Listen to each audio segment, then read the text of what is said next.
Mas aqui no encontro no Fórum Social Temático em Porto Alegre, é uma grande satisfação perceber que os pontos de cultura também se inserem nesse processo. E o bom é que isso aconteça de forma autônoma, porque os pontos de cultura têm que se auto-reconhecer.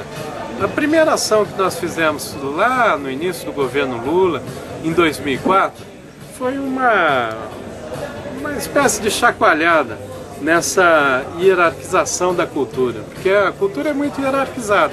Cultura erudita, cultura popular, cultura de massa, depois vai se dividindo, e mesmo na academia se faz isso, na gestão pública.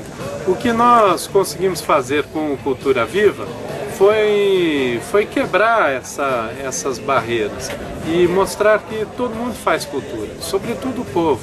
A cultura ela depende daquilo que o povo faz. A cultura é a expressão simbólica, a cultura é a cidadania, a cultura é a economia.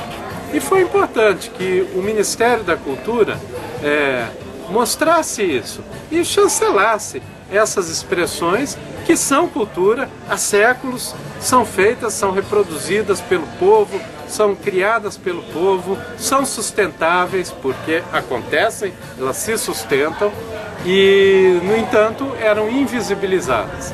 Nós desescondemos essas expressões todas.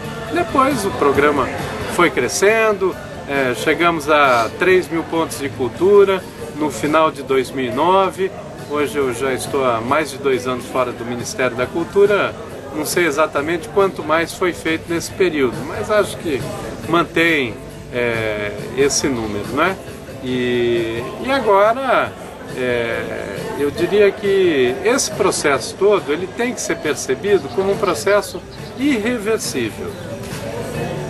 O que acontece quando a gente solta um pássaro? O que acontece quando uma mola comprimida é esticada, ela ganha liberdade? Não sabemos, veremos. E o que nós vimos foram todo esse turbilhão de coisas feitas pelos pontos de cultura, nas teias, nos encontros dos pontos, onde a ideia foi exatamente essa, de promover um processo de encantamento. A teia que houve na Bienal de São Paulo em 2006, me lembro do trabalho que deu para realizar ali, mas tinha que ser naquele lugar, para quê? Para ocupar o principal espaço da chamada arte consagrada pelo povo, e o povo aprender que ele tem que entrar pela porta da frente, e tudo que ele recebeu de recursos públicos, ou o que mais seja, é pouco, porque quem sustenta o governo é o povo, é a sociedade, e não o contrário, mas o discurso sempre é o contrário, né? O povo depende do governo. Não, o governo é que depende do povo, porque sem o povo, sem a produção do povo, sem a criação do povo, não tem governo, não tem organização de sociedade, não tem nem empresa. Mas a gente sempre vai nessa construção de um discurso invertido, né? Para exatamente manter relações de dependência, de submissão, de assistência. E o ponto de cultura é o oposto da assistência. O ponto de cultura é a potência, é a capacidade de agir e de transformar de cada um. Claro que dentro de um governo há diferenças de interpretação, porque o que nós fizemos, e esse ano de 2011 eu tenho mais corrido para fora do Brasil do que ficado aqui, tenho sido chamado para fazer várias conferências, cursos, e com isso nós conseguimos inclusive ter o Cultura Viva em diversos países, implantando já em seus governos como da Argentina, do Peru, da Costa Rica, da cidade de Medellín, vários outros países que ainda não absorveram enquanto política pública, mas já há campanha por toda a América Latina, também na Espanha, na Europa. Tenho ido algumas vezes para falar sobre isso. Há 3 dias eu estava no Chile, dando uma outra conferência numa universidade lá, na Universidade de Lagos. O que se percebe é que foi uma experiência muito inovadora. Às vezes, quando a gente entra dentro de um contexto mais institucional de governo, isso vai se perdendo também. E as pessoas não entendem isso, mesmo quem está no governo. Entende? Pensar que complicado, esses pontos de cultura. Acha também que é só uma transferência de recursos? Não é. E a transferência de recursos que o governo faz para essas entidades é muito pequena. Começou com R$5.000 por mês, é isso que equivale, 60 mil por ano.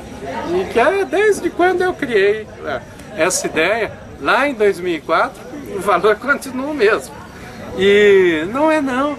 E há também as ações, porque as ações são muito importantes, como por exemplo a ação Griot, é o reconhecimento do saber dos mestres, ação de cultura e saúde, de escola viva, integração comunidade, escola e educação. Sem esse tripé, não vai ter uma educação de qualidade, vai ter essa educação abstrata aí. Interações estéticas. Quanta coisa boa foram feitas e têm sido feitas pelos pontos de cultura. Mas agora é um outro momento também de interpretação, de revisão, falam até de um redesenho do Cultura Viva.